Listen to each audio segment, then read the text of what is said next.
Hello, I'm Trevor Alonzo, and this is my non-spoiler review of Top Gun Maverick. I will make a spoiler review soon. This is the sequel to the original. It's also the last blockbuster to be released that was delayed by COVID. Tom Cruise and the director really fought to keep this as a theatrical release, and so far it's paying off. We catch up with Maverick, now a test pilot for the Navy. We found out that he's still a renegade pilot, and he continues to be busted down over and over again, but this also keeps him at the rank to be a pilot.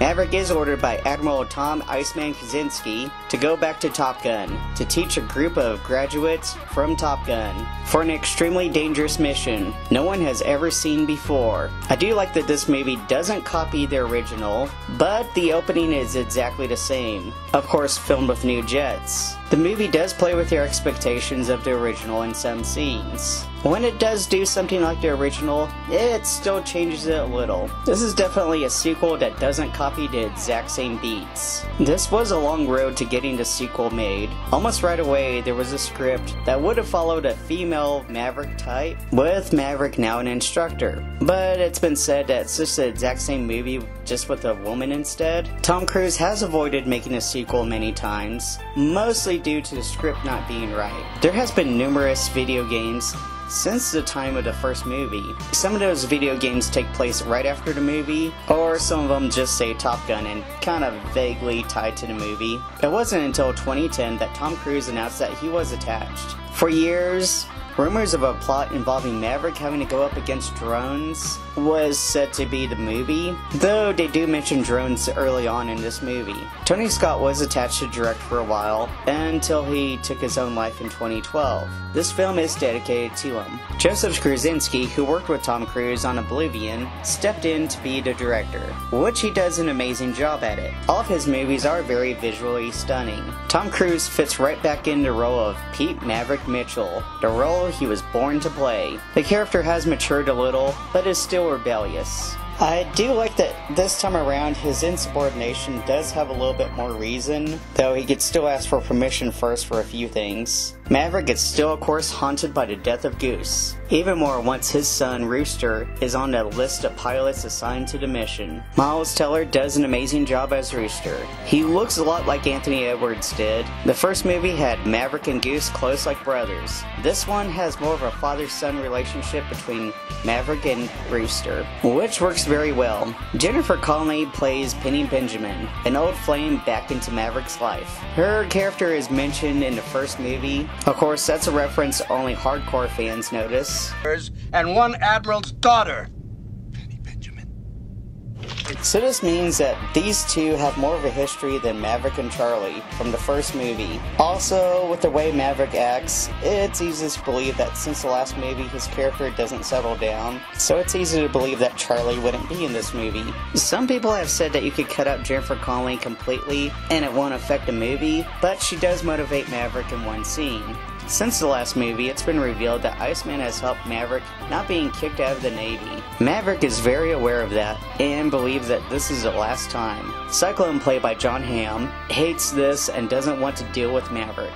As for the other pilots, Hangman, Bob, Phoenix, Fanboy, Coyote, Fritz, Omaha, Harvard, Yale, and Halo all have personality in this movie. And the last one, most of the pilots are kind of just there, and they kind of try to show off in each scene that they're in, but you don't get much more than them just being there. In this one, you get to see them say more stuff, actually do more things, and you get connected to them. This really does add more to the story, which gives the deadly mission even more dread. The big mission at the end of this movie is more of a plot device than this one. They explain it a bunch of times in the movie, but they don't repeat it over and over to the point that it hits you in the head. And they give more details as the movie goes on. The movie does make you understand that why pilots have to do this mission. You understand why they can't just bomb the target from the sky or from a ship.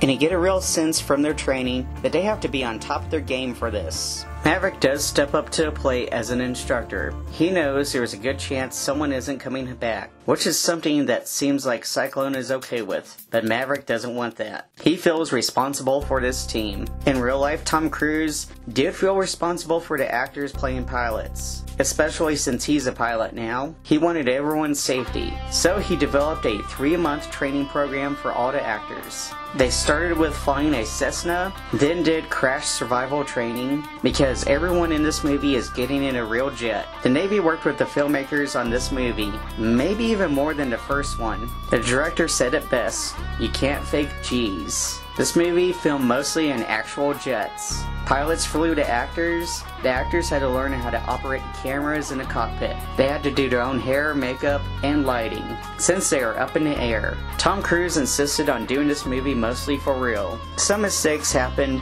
and were kept in the movie. For instance, Miles Teller fell out of his seat and hit the roof of the jet. Another, while filming a flyby, the roof of a building flew off, so they decided to keep it in. Very little CG is used in this movie. This gave the movie a more realistic feel. This looks better than most action movies are out lately that use a lot of CGI. I didn't get the feeling at all that they did this in post. This really puts you into action. I saw this movie on the Epic screen at Synergy Movie Theater. You get a real feel of the jets are behind the seats. This is truly a movie to experience in theaters. If you still don't want to go to theaters yet, that's fine. If you were to at least pick one movie to go see in theaters, I would say make it this movie. The sound design on this movie is truly amazing, especially in the action scenes. I really do hope that this movie is at least nominated for Best Sound Design when the Oscars come around. Then again, the Oscars nominate almost anything that's just in December. As for the music, I'll go more into that into my review of the soundtrack, so that's for another video. Okay, some of the jets that were used in this movie is a Boeing F/A-18F Super Hornet for the good guys. For the bad guys, the jets were Sholly Su-57 Fallon, and of course the Dark Star is made up, but it's based on the Lockheed Martin SR-72.